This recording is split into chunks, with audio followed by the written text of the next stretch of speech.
ایک شخص نے ایک دفعہ مرغا پالا، اب اسے وہ ذبح کرنا چاہ رہا تھا مگر اسے سمجھ ہی نہیں آیا تھا، اس کا ضمیر اجازت نہیں دے رہا تھا، تو اس نے سوچا کیوں نہ میں ایک ترکیب اس کو سوجی کہ کیوں نہ میں یہ عمل کر کے دیکھوں تو مرغے کی غلطی پکڑی جائے اور میں اسے ذبح کر دوں۔ اس نے مرغا صبح صبح اٹھ کر اذان دیا کرتا تھا، اس نے مرغے سے کہا تم نے اگر کل سے اذان دی تو میں تمہیں ذبح کر دوں گا۔ اب مرغا بڑا پریشان ہوا کہ میں کیا کروں، لیکن پھر بھی اس نے اپنے مالک کے حکم کی تعمیل کی۔ اس نے اگلی صبح اذان نہیں دی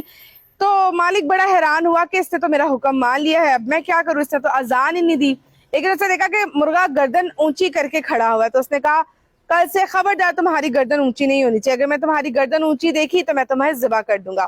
مرغا پھر بڑا پریشان ہوا، اس نے کہا چلو میں مالک کی بات مان لیتا ہوں، ورنہ نہیں مانی تو مالک ذبح کر دے گا۔ اس نے اگلے صبح اپنی گردن اونچی نہیں کی، اس کی گردن نیچے ہی رہی،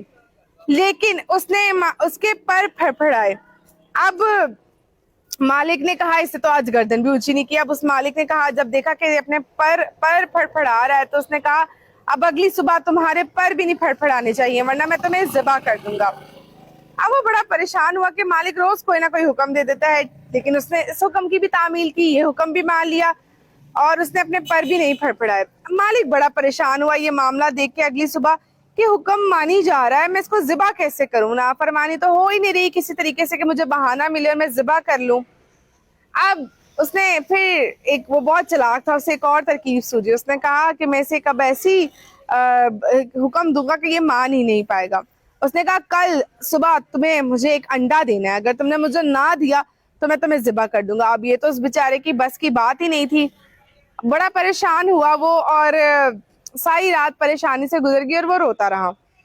جب صبح اٹھا تو مالک نے کہا کہ مجھے بتاؤ کہ کیا تم اس وجہ سے رو رہے ہو کہ میں تمہیں ذبح کر دوں گا؟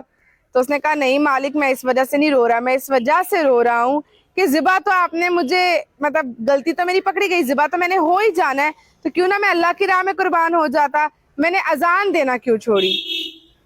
اس بات پہ سن کے وہ مالک بڑا پریشان ہوا۔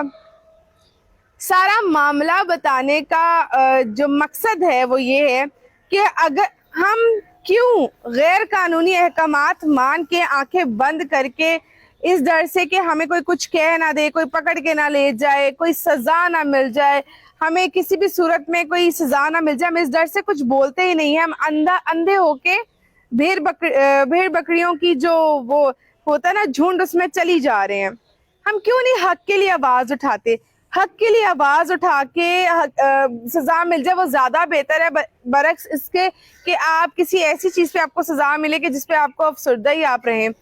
حق کے لیے آواز اٹھانا سیکھیں، غلط تو ہم ہر حال میں کہلائے ہی جائیں گے، چاہے ہم سچ بولیں یا جھوٹ بولیں، تو جھوٹ بولنے سے بہتر ہے، غلط چیزیں برداشت کرنے سے بہتر ہے حق اور سچ کی راہ پہ چل کے آپ اپنے آپ کو کوئی چیز سنبھالیں، اس سے کوئی فرق نہیں پڑنا چاہیے، کیونکہ آپ کو پتا ہے، آپ کے ضمیر کو پتا ہے کہ آپ حق کی راہ پر چل رہے ہیں۔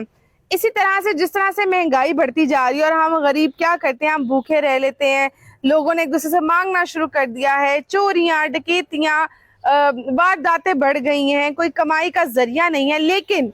حق کے خلاف حق کے ساتھ ہم آواز نہیں اٹھاتے، ہم اس مہنگائی کے خلاف آواز نہیں اٹھاتے، ہم ایک ہو کے خلاف یہ جو چیزیں آٹا چینی بجلی کے ریٹ پیٹرول کے ریٹ دن بہ دن بڑھ رہے ہیں، ہم بس گھروں میں بیٹھ کے تبصرے کرتے ہیں، ہم اکٹھے ہو کے کوئی اس کے لیے احتجاج نہیں کرتے، کچھ بھی نہیں کرتے، بس ہمیں ہے کہ بس جو جیسا چل رہا ہے وہ چلتا رہے، کمائی کا کوئی ذریعہ نہیں ہے۔ اس لیے حق کے ساتھ کھڑے ہونا سیکھیں، برائی کے خلاف آواز اٹھانا سیکھیں، اپنے حق کی جنگ لڑنا سیکھیں، یوں اندھے بہرے گونگے ہو کے نہ بیٹھے رہیں۔ جزاک اللہ۔